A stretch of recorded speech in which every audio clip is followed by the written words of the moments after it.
예, 기초 GS 수업 시작하도록 하겠습니다. 원래는 그 기초 GS 수업이 원래 1교시가 60분이죠. 60분이 이제 이거를 우리가 서술형 시험이니까 50점짜리 이제 두 가지. 원래 120분 동안 100점을 전제로 하는 것이고요. 그 대개 8문제에서 보통 10문제 정도가 나온다고 생각하시면 됩니다. 통상 여러분들이 보시는 건 8문제 정도가 이렇게 출제될 것이라고 생각하시면 되고, 그러니까 각 문제당 25점 정도가 출제될 것이다 이렇게 생각하시면 되는데, 일단 기초 GS에서는, 근데 기초 GS 할 때 여러분들 이 GS가 뭔지 생각해 보신 적 있어요? 제가 한 3년 전부터 계속 GS가 뭔지를 제가 지금 추적하고 있는데 어디에도 단서는 없어요. 어디에도 없고 그냥 역삼동에 오니까 그냥 GS 해가지고 그냥 GS다 이렇게 얘기하는데, 제가 판단하건대 그룹 스터디밖에는 없는 것 같아요. 그룹 스터디 빼고는 이게 있을 수 있는 단어 조합이 없어요. 그죠? 그래서 제가 생각하건대 원래 이 기초 GS는 이 변리사밖에 안 해요. 다른 그 전문직 시험에서는 이 변리사 빼고는 다른데 이제 전문직이라고 해봤자 변호사하고 법무사하고 법원 행시 뭐 이 정도 되고 뭐 노무사하고 관평사 정도가 되는데, 가장 난이도가 있거나 가장 체계적으로 지금 현재 돌아가고 있는 건 역삼동이 가장 체계적으로 돌아가고 있고요. 문제는 이렇게 체계적으로 돌아가도 장사가 잘 된다는 거예요. 원래 이게 장사가 안 돼야 되거든요. 되게 힘들고 짜증나는 그 절차인데, 아무래도 학원 측에서 어떻게 보면 학원을 욕하는 것 같은데, 우리 학원은 좋은 학원이에요. 우리 학원은 매우 좋은 학원이고, 다른 학원들에서 이렇게 이제 시작이 됐을 텐데, 기초 GS를 하고, 그 다음에 실전 GS를 또 하고, 이런 식으로 자꾸 모으는 거죠. 그죠? 이제 사람들을 모아가지고, 모은다는 건 돈을 모으기 위한 이제 하나의 작업인데, 여러분들이 아주 잘 걸려들고, 근데 이게 잘 되고 있어요. 근데 일단 그런, 지금 하나도 안 웃겨서 저 지금 매우 당황스러운데, 어쨌거나 그룹 스터디를 전제로 하는 것이다 해서, 이게 이제 어떤 사례를 풀어보고 자기들끼리 이렇게 그 스터디하는 형태의 어떤 기본적인 게 이제 이런 수업식으로 되어 있는데, 다른 데 가면 보통 한 기초 GS 하더라도 뭐 소수 강의 해가지고 두세 명 해가지고 이렇게 하는 것도 있지만, 기본 뭐 몇십 명씩 하고 이러는 경우가 있는데, 이거는 기초 GS에 원래 정신에 맞지 않아요. 기초 GS라고 하는 거는 그룹끼리 모여가지고 어떤 문제를 풀고 서로 토론하고 어떤 문제를 어떻게 풀었나 이런 걸 이제 하기 위한 일종의 그러한 작업을 우리가 기초 GS라고 제가 볼 땐 정의하는 게 맞는 것 같은데, 그래서 일단 저는 15명을 정원을 해놨어요. 15명을 정원을 해놨고, 그 이유는 여러분들하고 저하고 얘기할 수 있는 최대 공약수, 최소의 어떤 수는 15명이지 않을까 이런 생각을 해봤어요. 전에 제가 보통 최고 많이 해본 게 17명까지 해봤는데 17명까지 아예 안 돼요. 왜냐하면 하다 보면 삐져서 가기도 하고, 왜냐하면 누구는 하고 누구는 안 해준다 막 이런 게 있어가지고, 이런 문제도 있고 그래가지고, 여튼 그래도 어쩔 수 없이 이제 인원을 최대한 잡아가지고 하는 것이고, 수업 진행은 앞으로 1교시에서 서술형하고, 그 다음 2교시에서 여러분들이 본 문제 있잖아요. 지금 우리가 보고 있는 거는 이제 서술형 문제 풀이를 할 겁니다.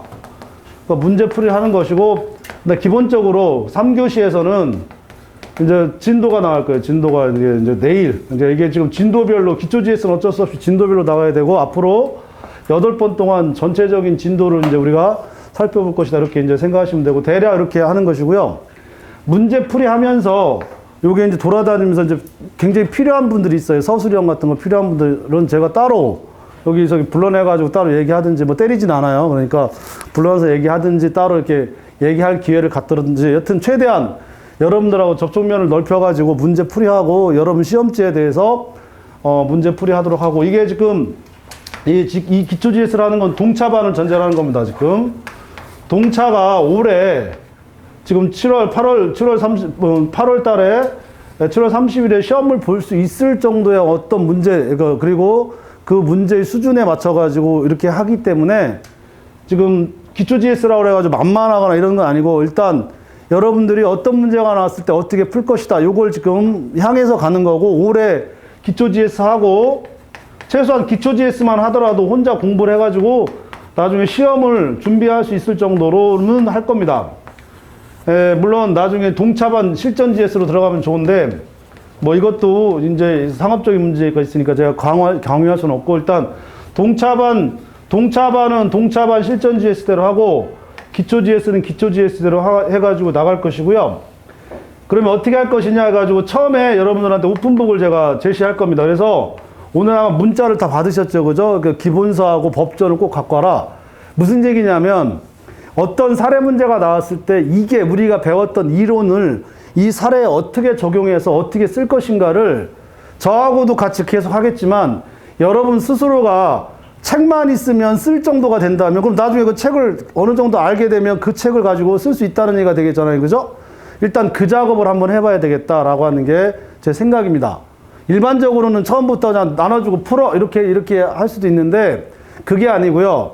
내가 기본 교재를 가지고 있다. 내가 갖고 있는 기본 교과서를 가지고 있으면 이 교과서를 내가 만약에 알고 있다는 걸 전제로 해서 이 문제가 나왔으면 내가 어떻게 답안을 작성할 것이다. 요게 선행이 돼야 되고요.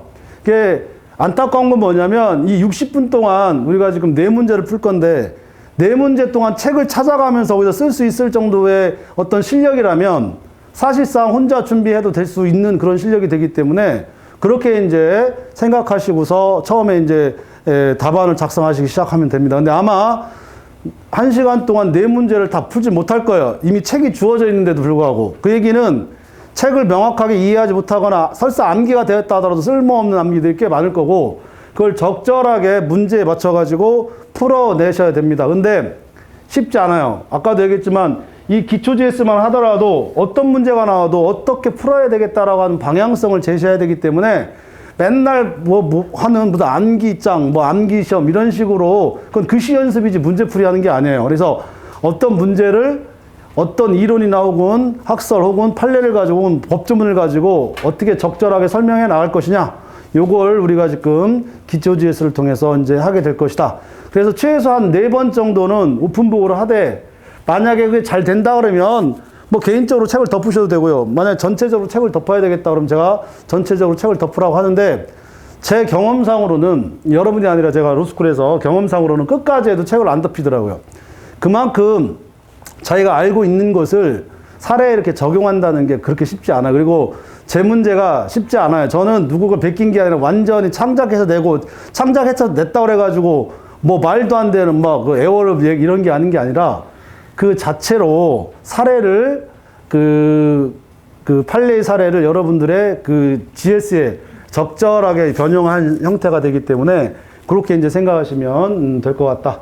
그래서 오늘 첫 교시는 제가 앞으로 수업 방향 그리고 이따가 시험 볼 2교시부터 그러니까 오늘과 바뀐 거죠. 2교시에서 여러분 시험 볼 내용 전체적인 내용이 어떤 것인지 그걸 미리 왜냐하면 미리 우리가 그 다음에 항상 3교시는 진도비 어떤 전체적인 방향을 설정해야 되기 때문에 그래서 여러분들이 이제 어떻게 준비해야 되겠다 이렇게 해서 격일제로 하잖아요. 그죠? 수요일하고 금요일 해서 월, 수, 금 이렇게 해서 지금 한 3주 동안 하는데 격일제로 하는 첫 번째 이유는 항상 말씀드리지만 여러분들이 어떤 문제를 풀 때 그걸 누적시켜 놓으면 안 돼요. 그러니까 오늘 푼 거는 내일까지 다 풀어내야 돼요.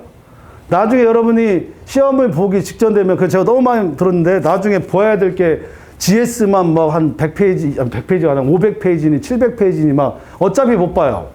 그때 못 보면 못 보고 그때 문제 파악을 못하면 그거에 대한 서술의 기본적인 체계를 못 잡기 때문에 최소한 오늘 시험 본 건 오늘 안에 그럼 내일까지는 여러분들이 정리하고 그 다음에 내일 그 다음 거 그래서 8번 동안 지금 한 3주 동안에 이제 우리가 이렇게 해 나갈 건데 그 3주 안에 여러분들이 어떤 문제가 나왔을 때 최소 어떻게 문제를 풀어야 되겠다라는 정도는 감을 잡으시기 바란다. 뭐 이런 게 우리의 기초 GS의 가장 중요한 수업 방향이라고 생각하시면 되고요.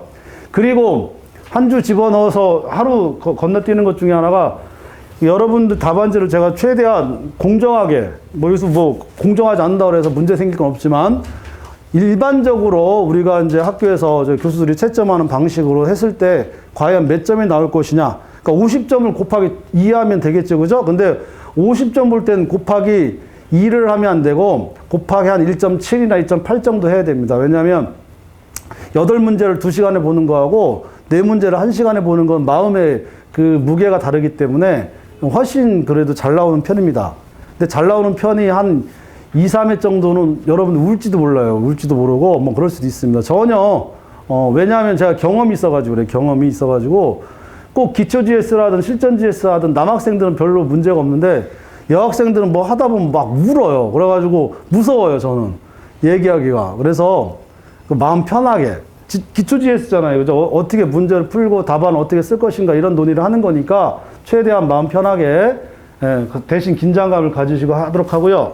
오늘하고 1회하고 2회는 주로 이제 소송 요건에 관한 논의를 할 겁니다. 그 소송 요건이라고 하는 것은 이제 법원하고 그 다음에 당사자하고 소송물 이제 전제로 하겠죠, 그죠? 이게 법원 들어가면 이제 주로 논의되는 게 재판권이 논의가 되겠죠, 그죠? 재판권이 논의가 될 것이고, 그 다음에 관할이 논의가 될 것이고, 그 다음에 제척, 기피, 회피라고 하는 재판의 공정을 전제로 해서 할 건데, 일단 제척, 기피, 회피는 제가 이거는 안 낼 겁니다. 왜냐하면 주제 자체가 매우 단순하고 나올 수 있는 것이라고 해봤자 정지하지 않았을 때 그 효과, 그에 대한 하자 치유 이 정도가 학설 판례로만 존재하기 때문에 따로 41조하고 43조에서 제척 사유나 기피 사유에 대한 기본적인 논의들은 그 법조문을 어떻게 엮어 나가면 점수 차이가 날 수 없어서 더 그닥 중요하진 않아요. 물론 여기에서 생기는 판례들이 최신 판례들이 한두 개 있어가지고 그건 나중에 혹시 실전 GS를 통해서 여러분들이 볼 수 있다면 보도록 하고요. 주로 법원에서는 재판권하고 관할 나오는데 재판권은 다시 또 인적 범위 문제죠. 인적 범위 문제하고 그다음에 물적 범위 문제가 통상 이렇게 얘기를 합니다. 근데 이 인적 범위하고 물적 범위에 대해서 여러분들이 항상 알아주는 건 인적 범위는 면제에 관한 문제죠. 그죠? 누구를 재판권을 면제할 것이냐 말 것이냐에 관한 문제가 되기 때문에 따라서 이거에 대한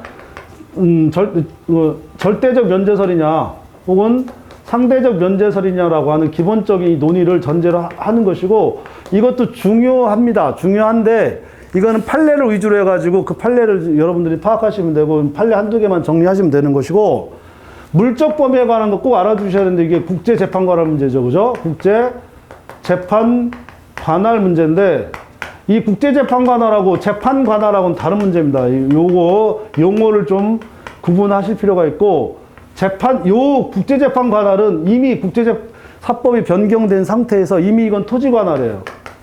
이건 토지 관할하고 전에는 토지 관할을 유추 적용한다 어쩐다 이런 얘기가 나왔지만 이미 현재 토지 관할입니다. 현재 토지 관할이기 때문에 그리고 이게 7월 1일부터 시행되는 국제사법이라는 문제 때문에 아마 나오긴 힘들 것 같아요. 이게 왜냐하면 7월 1일에 시행된 걸 7월 30일에 시험 본다 이거는 좀 불가능한 문제가 되기 때문에 거의 힘들 것 같고 나온다 하더라도 국제사법 개정이 된 걸 전제로 하기 때문에 아마 이게 표시가 될 겁니다. 그래서 일단은 이 부분은 배제하겠습니다. 그렇다면 인적 면제 문제하고 그 다음에 국제재판관할 문제는 기본적으로 기초 GS에서는 따로 논의하지 않겠습니다. 왜냐하면 확률적으로 나올 확률이 거의 없어요. 나온다 하더라도 거의 비슷하게 다 답안을 쓸 수밖에 없는 문제가 되기 때문에 그렇다면 관할밖에 없겠네요. 그죠? 관할. 관할은 항상 나올 여지가 있습니다. 그래서 법원에서의 관할 문제는 그 자체로 가끔씩 보통 한 5년에 한 번씩 우리 이제 그 기출문제를 보면 보통 5년에 한 번 정도는 반드시 나옵니다. 그리고 5년에 한 번씩 나왔는데 우리도 나왔고 보통 2010년도에 한 번 사물관할에 관한 2010년도에 사물관할에 관한 문제가 한 번 나왔고 2016년인가 17년도에 그 관련 재판적 문제가 한 번 나왔어요. 보통 그래서 5년 주기나 6년 주기로 지금 되니까 지금 거의 주기가 다 오고 있어요. 그죠? 그래서 요 관할 문제는 매우 심도 있게 물어볼 겁니다. 심도 있게 물어볼 것이고 그럼 어떻게 심도 있게 물어볼 것이냐 해서 관할은 반드시 정리해야 되는데 관할에 일반적으로 우리가 했던 법정 관할 문제하고 그 다음에 거동 관할을 전제로 하고죠. 지정 관할까지 우리가 논의를 하는데 지정 관할은 100% 안 나와요. 이건 나올 게 없고 그러면 법정 관할하고 거동 관할 문제가 생기는 것이고 거동 관할에서는 다시 또 29조의 합의 관할 문제하고 그 다음에 30조에 변론 관할 문제가 기본적으로 나오겠죠. 그죠? 그래서 이거는 되게 중요하고요. 이 합의 관할은 합의 관할대로 상당히 중요한 문제고 변론 관할은 변론 관할대로 굉장히 중요한데 이 변론 관할이라고 하는 것은 관할을 보기 전에 들어가기 전에 관할을 기본적으로 두 가지를 보시고서 보셔야 됩니다. 이게 전속관할이냐, 임의관할이냐를 전제로 해서 항상 여러분들이 그 관할 문제가 나올 때 파악하고 들어가셔야 된다. 이거 되게 문제 푸는 매우 중요한 단서가 될 것이니까 그런 부분들을 좀 잘 고민하시고요. 문제 풀 때도 마찬가지입니다. 그렇게 했을 때 임의관할을 전제로 해가지고 합의관할하고 변론관할, 그리고 합의관할에 관한 논의가 이제 29조 1항부터 나오죠. 1심에서 임의관할인 경우 서면으로 특정한 사안에서 서면으로 합의할 경우 뭐 이런 것들이 있는데 이걸 여러분들이 이 자체를 막 암기를 하더라고요. 뭐 그것도 참 신기해요. 그거 만들어내는 사람도 되게 신기하고 그거를 가스라이팅 돼가지고 그대로 외우시는 분도 되게 신기하다는 이렇게 생각하고 있는데 이미 이런 것들은 법조문에 있기 때문에 그 법조문들을 잘 활용할 생각을 하셔야지 그걸 무턱대고 외우는 공부 방법들은 매우 안 좋을 것이다 이렇게 말씀드립니다. 변론관할도 마찬가지고요. 여기서 합의관할에 관한 매우 많은 논의들이 있잖아요. 그죠? 의의하고 그다음에 그 약관규제법의 관계가 논의가 되고 그다음에 요건이 논의가 되고 그다음에 효과가 논의가 되는데 이 효과할 때 중요한 게 어떤 논의가 있을 수 있냐면 효과하고 요건하고 중간 부분인 게 어떤 것이 있을 수 있냐면 합의관할의 종류나 유형하고 연결되겠죠. 그죠? 그래서 종류나 유형이 이제 부가적 합의라는 거하고 그다음에 전속적 합의라고 하는 게 있습니다. 그죠? 우리나라 같은 경우에는 전부 다 관할권이 있기 때문에 전속적이라는 문제가 생기지만 이게 국제재판 관할로 들어가 버리면 배타적 관할 합의라고 또 용어가 바뀝니다. 그죠? 요런 논의도 한번 정리를 하셔야 되고, 이 정도는 잘 아실 겁니다. 그죠? 법정 관할 중에 하나를 하게 되면 부가적 합의가 되는 것이고, 법정 관할 외의 관할을 합의하게 되면 부가적 관할을 하게 될 것이고, 법정 관할 중에 하나를 관할 합의하게 되면 전속적 관할 합의다. 이거 기본적으로 맨날 나오는 얘기니까. 그리고 또 중요한 게 이제 효과가 객관적 범위하고 주관적 범위가 특히 이제 논의가 되는데 이 주관적 범위 들어가가지고 다시 또 이게 기판력의 승계인하고 연결돼서 이거하고 반대다 이렇게 정리를 하면서 대개 이제 논의를 할 때 그래서 여기서는 채권적 승계인인 경우 인정하고 물권적 승계인인 경우에는 인정하지 않고 이거 반대가 되겠죠. 그죠? 이렇게 정리하면서 같이 연결해가지고 이해하는 경우가 꽤 많이 있습니다. 그래서 이것도 언제든지 나올 수 있는 문제니까 따로 정리하셔야 되고요. 그죠? 그래서 합의관할 자체가 굉장히 중요하고, 이거는 29조에 있기 때문에 이때 이게 자체가 소송행위죠. 이 소송행위라고 하는 개념도 분명하게 정리를 하실 필요가 있고, 변론관할 들어가면 이 변론을 전제로 합니다. 이게 응소관할이라고 그래요. 응소관할이라고 하고, 나중에 이제 이게 어떤 문제가 있느냐면, 되게 요새는 용어가 안 쓰이는데 이게 방수항변이라고 있습니다. 방수항변. 방수항변이 이제 응소관할을 전제로 하는데 요새는 거의 안 쓰고요. 요새는 용어가 본안전항변이라고 이제 용어를 쓰는데 본안전 항변 이렇게 이제 용어를 쓰는데 그게 여기서 보시면 지금 논의가 지금 소송 요건이라는 게 이제 적법 요건이잖아요. 그죠? 적법 요건이고 적법 요건하고 본안 요건이 있는데 그렇다면 적법 요건은 본안전 항변이 될 것이고 요게 흥결이 되면 각하가 될 것이고 본안에 관한 요건이 흥결이 되면 이건 기각이냐 인용이냐의 문제가 생기는 거니까 크게 지금 오늘하고 내일은 요 각하와 관련되어 있는 부적법 요건, 소송 요건과 관련되어 있는 재반에 관한 여러분들이 검토해야 될 그런 내용들을 우리가 기초지혜를 통해서 그리고 또 여러분 책을 통해서 어떻게든 찾아가지고 답을 한번 찾아보시라. 그 얘기는 문제 보고 짜증낼 수도 있다 이런 얘기가 되니까 최대한 여러분들이 합리적으로 한번 찾아보시기 바라고 그걸 훈련하는 겁니다. 기초지혜스는 그래야 여러분들이 서로 스터디할 수 있는 거니까 다시 오셔가지고요. 응소항변, 방수항변이라고 하는데 이 본안전항변이라고 하는데 따라서 법원은 요 관할 문제 있잖아요. 임의관할에서 이 변론관할이 성립했느냐 안 했느냐는 법원도 마찬가지예요. 전속관할이면 응소관할이라는 게 필요 없어요. 무조건 직권조사 들어갈 것이고 임의관할이라고 그러면 법원은 관할에 만약에 임의관할에 관한 성격, 관할 자체가 성격이 임의관할이라면 법원은 뭘 기다려야 되는 변론관할 성립 여부를 기다려야 되는 문제가 생길 것이다. 이렇게 하고 들어가셔야 됩니다. 그 다음에 그럼 이때 변론관할 응소했다라는 게 어디냐 해가지고 이 변론의 응소를 이제 소송, 계속 시설하고 그 단순한 청구 기각 답변을 변론으로 볼 것이냐 이런 논의가 몇 가지 있을 수 있어요. 그리고 그 변론의 개시를 언제로 볼 것이냐 해가지고 소송 계속 시설하고 송달 시설 뭐 몇 가지 논의가 있을 수 있는데 그런 것들은 여러분들이 책을 찾아가지고 정리하시면 될 거고 만약에 나온다면 그런 것이고 나왔는지는 저도 모르겠어요. 나왔는지 모르겠고 여러분들이 따로 정리를 하시면 될 것 같습니다. 그래서 우선 거동관할을 먼저 보시고요. 법정관할 들어가면 직분관할 있고 그다음에 신급관할 있고 이제 사물관할 이런 게 있는데 직분관할 같은 건 볼 필요가 없어요. 이게 법에서 정해졌다는 건 법원의 체계예요. 그럼 법원은 어떻게 되어 있냐면 대법원이 있어요. 맨 위에 대법원이 있고 그 다음에 고등법원이 있고요. 그죠? 그리고 그 지방법원이 있습니다. 지방법원은 또 지원이 또 이렇게 되어 있고요. 이게 법으로 정해져 있고 그러면 대법원에서 하는 사건, 고등법원에서 하는 사건, 지방법원에 하는 사건들은 뭐예요? 신급관할 문제가 생기겠죠. 그죠? 그리고 법원은 이렇게 이 법원 자체가 있을 뿐만 이 법원 안에는 다시 또 세 가지 형태가 있는데 하나는 이렇게 소송을 하는 법원이 있고 또 하나는 집행하는 법원이 또 있어요. 그 다음에 또 뭐가 있어요? 등기소인데 등기소는 법원이 아니고 이건 행정기관이에요. 주민등록은 어디서 하죠? 주민등록은 동사무소, 요새 동사무소라고 하면 좀 꼰대 좀 느낌이 나죠? 주민센터, 주민센터, 발음이 세너 이래야 되나요? 어쨌거나. 그래서 등기소는 행정기관이기 때문에 들어가지 않고 그래서 이 수소법원하고 집행법원만을 전제로 하는 것이다. 이거 일단 집행법원은 우리가 이제 논의할 게 없어요. 그렇다면 수소법원 하나를 가지고 시험에 낼 리는 없겠죠. 그죠? 그럼 이건 시험에 안 나옵니다. 예. 그러고 신급관할도 시험에 안 나오고 그러면 결국 사물관할 이거하고 이제 토지관할하고 이제 이른바 이게 합의부 사건이냐 단독 사건이냐 문제가 생기는데 그래서 요 법정관할 중에 사물관할 문제하고 그 다음에 토지관할 문제가 우리가 꼭 알아야 될 하나의 내용이라고 생각하시면 되는데 사물관할이 이게 지금 2억에서 지금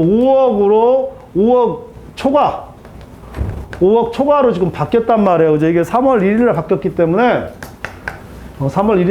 때문에 이걸 어떻게 적용할 것인지는 저는 좀 의문입니다. 그래서 제가 사례 강의할 때도 마찬가지고 올해는 일단 사물관할 문제도 건너뛰지 않을까. 원래 되게 중요하게 제가 생각하고 있었던 부분인데 일단은 3월 1일날 변경된 이 사물관할 문제를 어떻게 처리할 것인지에 대해서 확실히 정해져 있지 않고 그러나 중요한 거는 2억에서 기존의 2억에서 5억 요 사이가 단독 사건이긴 하지만 그러나 합의부는 그러니까 1심에 제 1심에서는 단독이지만 제 2심은 다시 어디로 가요?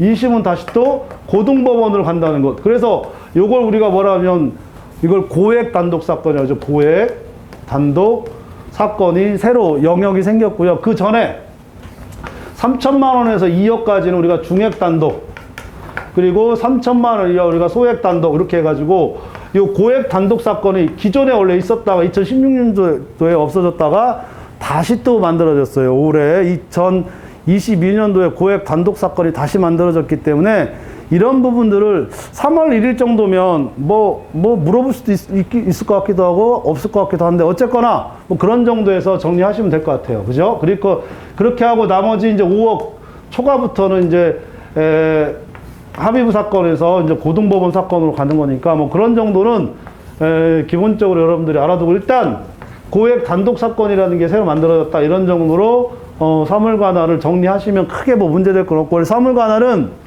합산의 원칙이라고 하는 거하고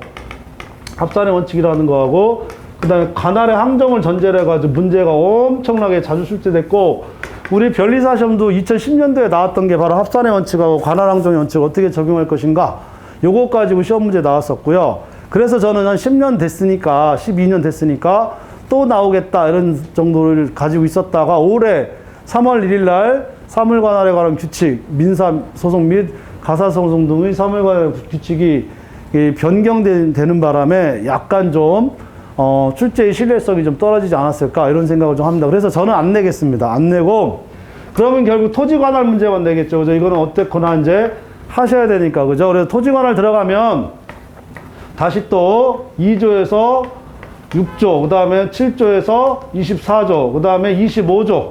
그래서 우리가 이거 보통재판적이라고 하죠. 보통재판적, 특별재판적, 그 다음에 25조가 관련재판적. 이거는 제가 되게 중요시합니다. 그리고 계속 나오고 있어요. 그런데 우리가 2016년도인가 2017년도에 관련재판적 문제가 한번 나왔기 때문에 또 나오기는 쉽지 않지 않을까 이런 생각을 좀 하고요. 정작 우리가 알아야 될 건, 그리고 냈는데 아무리 어렵게 내도 어려운 문제가 뭐냐면, 아무 얘기도 못하는 게 뭐냐면 24조에 관한 문제. 우리가 특히 여러분 변리사에서 특별재판적 중에 24조가 나온다 그러면 이 부분에 대해서 여러분들이 정리가 안 됐다, 문제가 나왔다, 떨어졌다 그러면 떨어질만 합니다. 그죠? 왜냐하면 여러분들은 떨어질만 해요. 다른 데는 내면 안 되지만, 반칙이지만, 여러분들은 24조와 관련된 어떠한 문제가 나오더라도 잘 풀으셔야 될 것이다. 이렇게 생각하시면 될 것 같습니다. 그래서 24조는 1항하고 2항으로 들어가고요. 요거는 나중에 또 한번 말할 기회가 있을 거니까 그때 가서 얘기하도록 하겠습니다. 이렇게 하면 관할 문제가 결국 나오는, 법원에서 시험 문제 나올 수 있는 거는 관할밖에 없어요. 관할 중에 그럼 어디가 나올 것인지는 한번 여러 가지 생각해 볼 필요가 있고, 특히 24조하고 관련 재판적은 어떻게든 정리를 하셔야 되고, 25조 1항하고 2항이 있으니까 주병, 객병이 이제 논의가 되는 거고, 지금 할 필요가 없어요. 지금 주병, 객병을 따로 할 필요가 없기 때문에 지금 논의를 하지 않도록 하고요. 그리고 나서 관할의 논의가 되면 아까도 했지만 전속관할인 경우에는 직권조사가 들어간다 그랬잖아요. 그죠? 그리고 임의관할인 경우에 변론관할이 되는 거고, 변론관할이 없을 때 그럼 다시 또 직권조사로 갑니다. 직권조사로 가는 것이고, 직권조사로 가서 관할 위반이 있다 그러면 이송하는 거고, 그런데 이송은 거의 없어요. 현실적으로. 왜 없냐면 법원들이 스스로가 자기 재판을 제척 기피 안 하는 이유가 어디 있어요? 제척 기피 제도가 현실적으로 의미 없는 게 왜 우리가 그걸 못하느냐? 왜 내가 그걸 못하게 하느냐? 여러분들보다 훨씬 더 속이 좁은 애들이 판사들이기 때문에 자기들 거 뺏어가는 거는 엄청 싫어한단 말이에요. 따라서 이송은 거의 문제가 없는데, 이 이송 자체가, 원래 이송이라는 의미는 왜 중요하냐면, 우리가 지금 법원하고 당사자하고 그 다음에 소송물을 하지만, 법원에서 법원으로 바뀌는 거, 당사자에서 또 다른 당사자로 바뀌는 거, 소송물이 다른 소송물 바뀌는 거, 이걸 뭐라고 하죠? 이걸 소변경이라고 그래요. 소변경. 그래서 소송물이 변경되는 거 우리가 청구의 변경이라고 해서 이것만 우리가 소변경이라고 하는데, 법원에서 법원으로 변경되는 이 이송이 실질적으로 또 이것도 소변경이란 말이에요. 그래서 이거 자체로 소변경이라는 개념 자체로 상당히 중요하기 때문에 이송은 그만큼 중요한 겁니다. 이송은. 그래서 이송은 다시 또 34조 1항에 의한 이송이 있고, 나머지 이송이 있다라고 그렇게 얘기하면서 34조 1항의 이송은 어떤 문제예요? 이거는 관할이 없는 데서 관할이 있는 대로 이송하는 거니까. 그리고 관할이 없다라고 하는 문제가 당사자가 변론관할로 주장할 수도 있고, 또 직권으로 관할을 가는 건 직권에 관한 문제니까 그 부분들이 항상 논의가 될 수 있습니다. 그리고 요게 되게 재밌는 게, 요 34조 1항하고 나머지 이송에 관해서 되게 재밌는 게, 39조가 이거 또 얘기하자면 절차에 관한 거는, 우리 소송 요건에 관한 것은 원래는 항고, 재항고로 가야 되는데, 이게 이제 소송 요건에 관한 건 각각 판결에 관한 문제가 되기 때문에, 원래 부적법 절차적인 거는 이걸 다툴 수 있는 건 항고, 재항고가 맞음에도 불구하고, 소송 요건에 관한 것은 항소로 갑니다. 항소, 상고로 가는데, 순수한 절차적 요건들 있죠. 순수한 절차적 요건, 절차적 권한, 권리. 이걸 침해하게 되면 이거를 다루는 게 항고하고 재항고 문제가 생겨요. 그래서 이쪽 재판권 문제 혹은 관할권 문제에서 논의될 수 있는 것 중에 하나가 항고, 재항고 문제가 또 나올 수 있어요. 이거 나오면 상당히 골치들 아파하는데, 기본적으로 절차적인 거는 항고나 재항고가 있고, 그럼 항고 들어가면 뭐가 있어요? 다시 또 통상의 항고하고 또 즉시 항고가 있어요. 그죠? 그래서 맨 처음 즉시 항고가 나오는 게 어디서 나오냐면 39조에 나와요. 39조.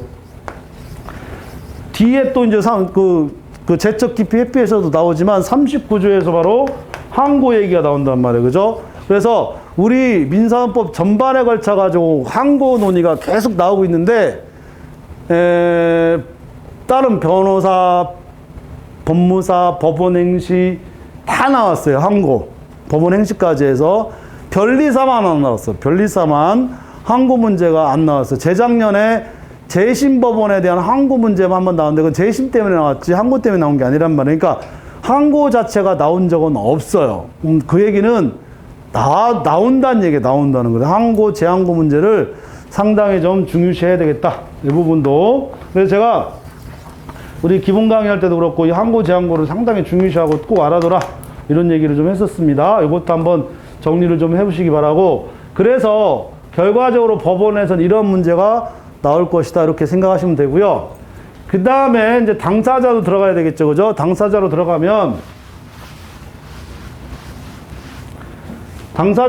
당사자 특정이 있고 당사자 확정이 있겠죠. 그죠? 그리고 당사자 확정이 되면 이 확정된 자를 기준으로 당사자 자격을 논하는 거고 당사자는 당사자하고 누구하고 또 대립 개념이 생기냐면 소송 대리인하고 대립 개념이 생긴다는 거죠. 그래서 소송 대리인은 또 굉장히 중요하고 소송 대리인은 또 다시 또 법정 대리인하고 임의 대리인을 전제로 하는데 이 법정 대리인이 이게 어디서 논의가 되냐면 당사자의 소송 능력하고 연결이 돼서 나온단 말이죠. 그러면 당사자의 소송 능력에 법정 대리인에 관한 문제니까 이거는 당사자에 관한 문제하고 직접적으로 연결돼서 나오게 될 것이고 이게 논의되는 게 이제 56조하고 그다음 63조, 64조. 그래서 법정 대리인하고 동일하게 취급하고 있는 게 일단 우선 법인의 대표자, 그 다음에 선정 당사자 이렇게 이제 논의가 될 수 있어요. 그래서 법정 대리인, 법인의 대표자, 선정 당사자 다 나올 수 있어요. 다 나올 수 있으니까 동일하게 여러분들이 이 부분을 따로 해야 되는데 오늘 낼지 내일 낼지는 모르겠지만 굉장히 중요하다라고 다시 한번 먼저 정리하고 임의 대리는 기껏해야 표현 대리를 적용할 것이냐 무권 대리 법리 요게 이제 중요한 거니까 그닥 정리가 뭐 안 될 겁니다. 이 법정 대리 문제는 언제고 나옵니다. 또 나오고 보통 주기별로 따지면 여러분들은 시험이 하나지만 저는 보통 한 4개 시험을 이렇게 보기 때문에 4개별로 매년 나와요. 매년. 그 얘기는 시험마다 4년에 한 번씩 나온다는 얘기예요. 법정 대리 문제는. 우리도 나왔었어요. 56회인가?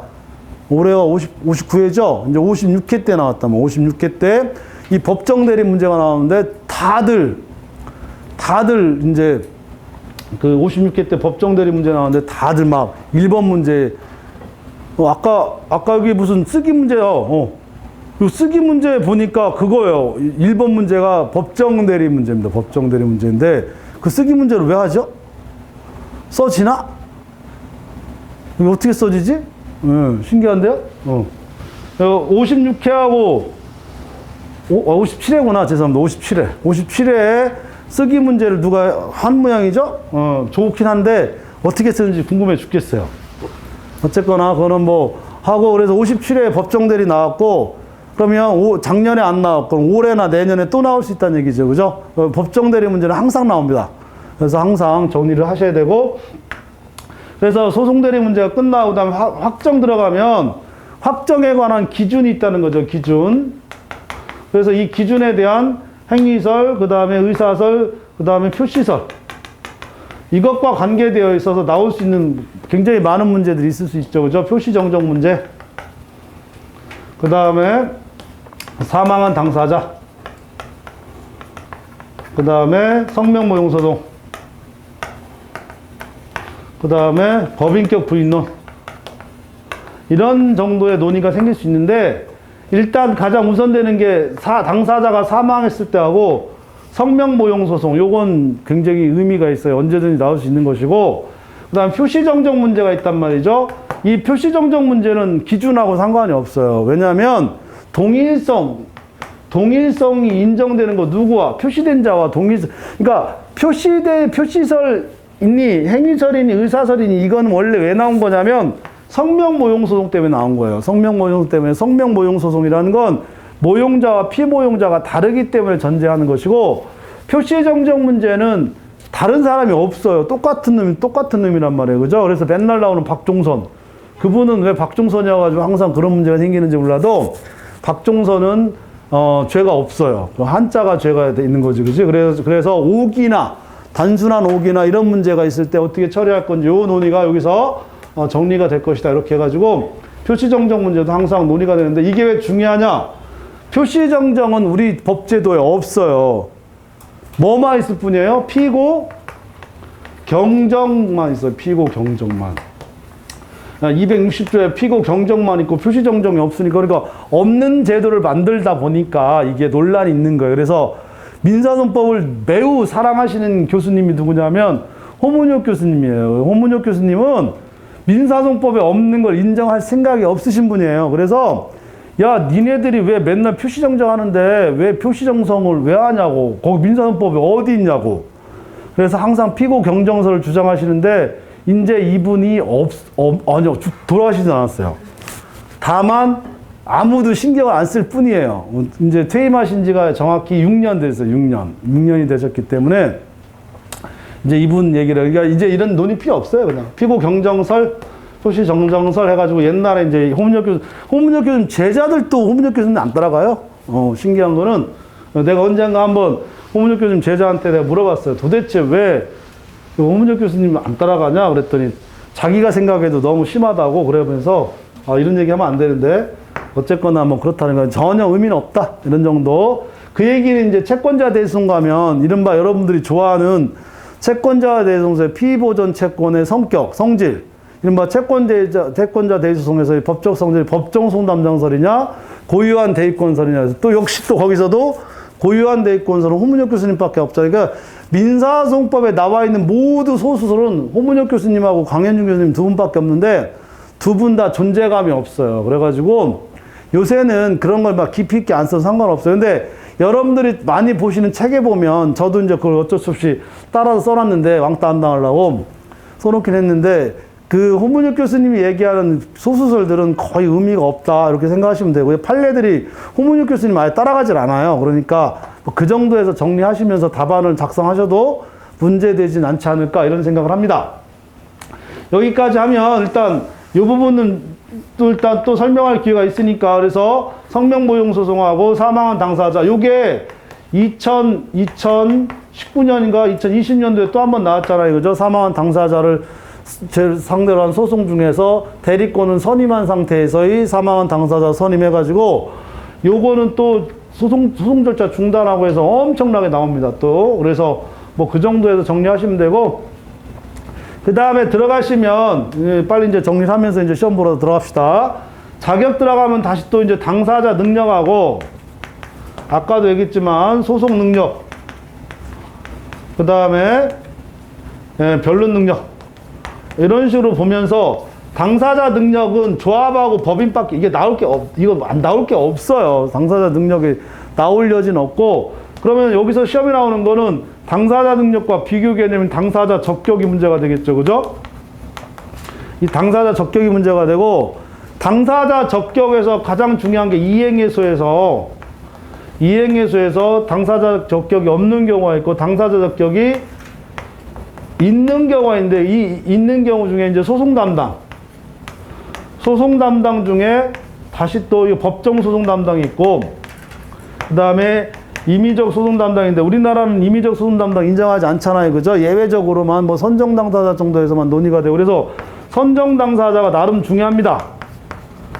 나름 중요하고 그 다음에 법정 소송 담당에는 다시 또 가름형이 있고 그 다음에 병존형이 있고 그 다음에 직무형이 있는데 직무형은 검사니까 필요 없고 다 죽었으면 좋겠어요. 검사들은.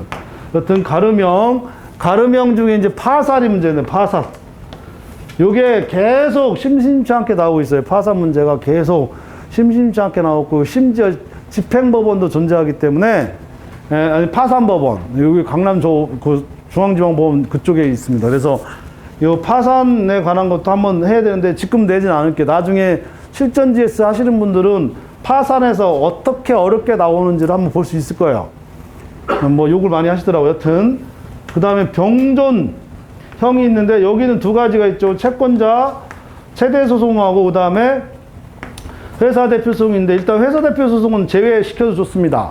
나오기는 힘들고 그러면 나오는 건 최대소송에서는 무조건 나와요. 이건 되게 실제법도 중요하지만 현실적으로 상당히 중요하다라고 하는 거죠. 그죠? 그리고 이거는 경년에 한 번씩 나와요. 매년에서 1년에 한 번씩, 그러니까 돌아가면서 우리가 동차 합격할 때 최대소송이 안 나왔으면 내년에는 반드시 나온다는 얘기예요. 그러니까 작년에는 채권자 대리소송 중에 소송 참가가 나왔으니까 올해는 안 나올 거다 할 수도 있는데 그게 아니고 채권자 대리소송에서 소송 참가는 채권자 대리소송 자체의 문제가 아니에요. 그건 소송 참가를 물어보려고 하는 문제고 채권자 대리소송에서는 이 채권자 대리소송의 법적 성질과 거기서 생기는 이런 문제들을 어떻게 처리할 거냐에 관한 문제가 되기 때문에 이거는 아직 유효합니다. 그래서 이 문제를 우리가 한번 풀어볼 것이다. 이것도 낼 겁니다. 이거 대놓고 내가 낸다. 내는데 여러분이 잘 풀 수 있느냐? 한번 보겠습니다. 볼 테니까 이따가 한번 잘 풀어보시기 바라고 결국 채권자 대리소송은 어떤 식으로든 여러분이 정리를 하셔야 되기 때문에 따로 이제 논의를 할 필요가 있을 것이다 해서 이 부분에 대해서 일단 한번 우리가 정리하고 시험을 풀도록 하고요.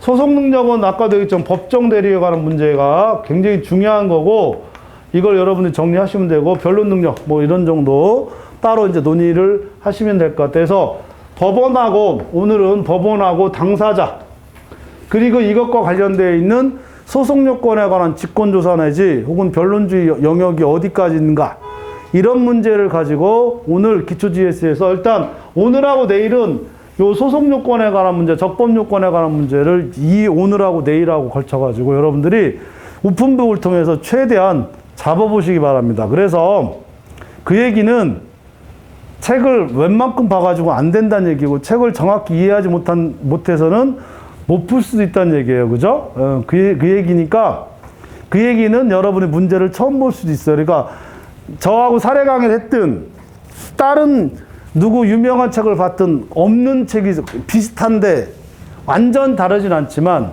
정확하게 이해하지 못하면 못 풀 수도 있을 것이다. 이렇게 이제 생각하셔도 됩니다. 그것을 왜 하느냐? 그 정도까지 책을 혹은 암기가 되어 있으면 문제를 어떻게 풀 수 있을지에 대한 적응력이고요. 여러분들 그 연습을 미리 하셔야 됩니다. 거듭 말씀드리지만 민사소송법은 암기 시험이 아니에요. 가끔 가스라이팅 된 것 중에 하나가 민사소송법이 암기 시험이다라고 할 수 있는데 그럴 수도 있어요. 이미 주제를 정해놓고서 문제를 낼 수도 있는데 대부분의 문제는 사례 문제, 판례를 가지고 낸 사례 문제가 되기 때문에 그 판례화된 사례를 그거를 암기한다는 건 제가 볼 때 거의 불가능합니다. 거기에 적용된 이론은 어느 정도 암기가 필요하죠. 그 암기는 아직 안 됐다는 걸 전제로 해서 여러분이 책을 찾아서 쓰시라는 것이고 그런 문제가 나왔는데 그럼 어떻게 그것을 서술할 것이냐는 지금부터 여러분들이 기초GS니까 한번 연습을 해보자. 스터디를 한번 해보자. 이런 취지로 이제 말씀을 드릴 수 있을 것 같습니다. 일단 그래서 이 정도로 해서 진도를 하고 있다가 문제 풀면서 다시 한번 또 얘기를 하고 그리고 금요일 날 여러분들 전체적인 평균과 등수하고 거기에 곱하기 2 하면 되니까 등수하고 평균하고 대략 어떤 부분들이 지금 누락되어 있더라 이런 정도 같이 또 한번 살펴보고 이렇게 해서 8번 정도 하면 기초GS 8번 정도 하면 대략 어떤 문제가 나오면 어떻게 풀어야 되겠다는 것 정도는 기초GS를 통해서 알 수 있도록 이렇게 이제 수업 방향을 나갈 것이다 이렇게 말씀드리고 잠깐만요. 그래서 그러면 사례 문제를 어떻게 쓸 것이냐? 사례 문제는 항상 처음에 지키세요. 처음에는 서론에 해당하는 쟁점의 정리나 혹은 문제의 소재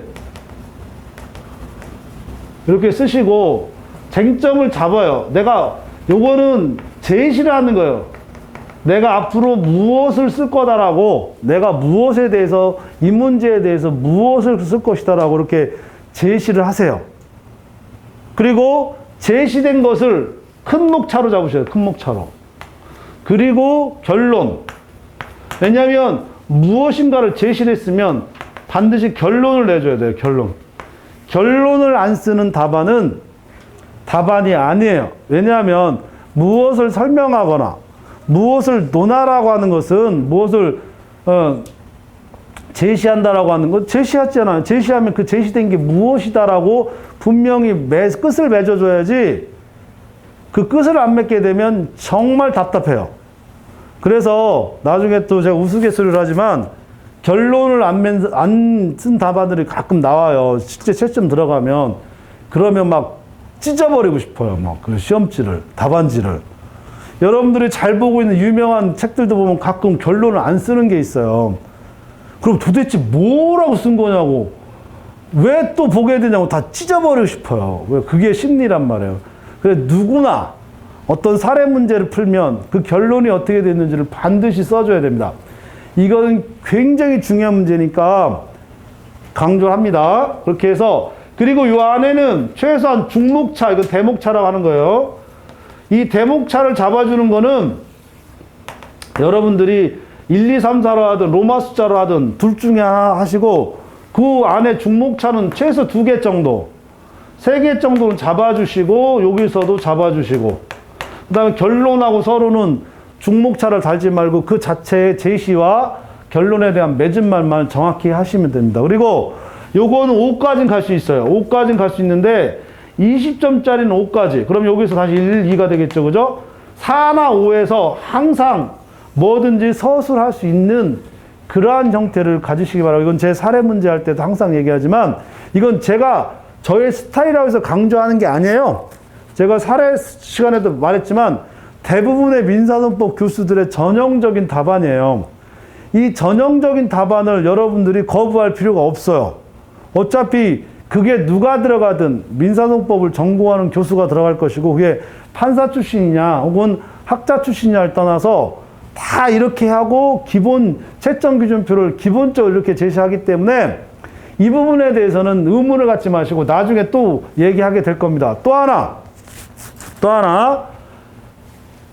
가끔 답안지 보면 7, 8, 9 이렇게 가는 거는데, 이 7, 8, 9 들어가면 7, 5까지는 봐줄 테니까 6, 7, 8, 9 할 때마다 여러분이 짬뽕, 짜장, 탕수육 뭐 이거 이제 적어놨다가 내가 얻어먹을 거예요. 하지 말라 그랬는데 나를 스트레스 받게 있으니까 이거 절대 하면 안 됩니다.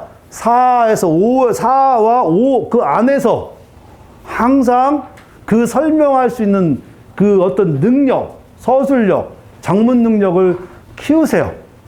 이게 처음에는 일단 제가 좀 약간 강압적인데 하다 보면 그게 왜 그렇게 해야 되는지를 또 한 번 더 말씀드릴 수 있을 것 같고요. 일단 처음에는 좀 더 많은 얘기를 할 수 있지만 일단 한번 하면서 우리가 하도록 해 보겠습니다.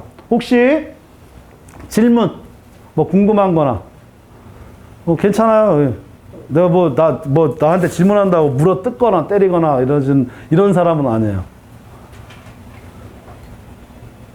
뭐 궁금한 거 없나요?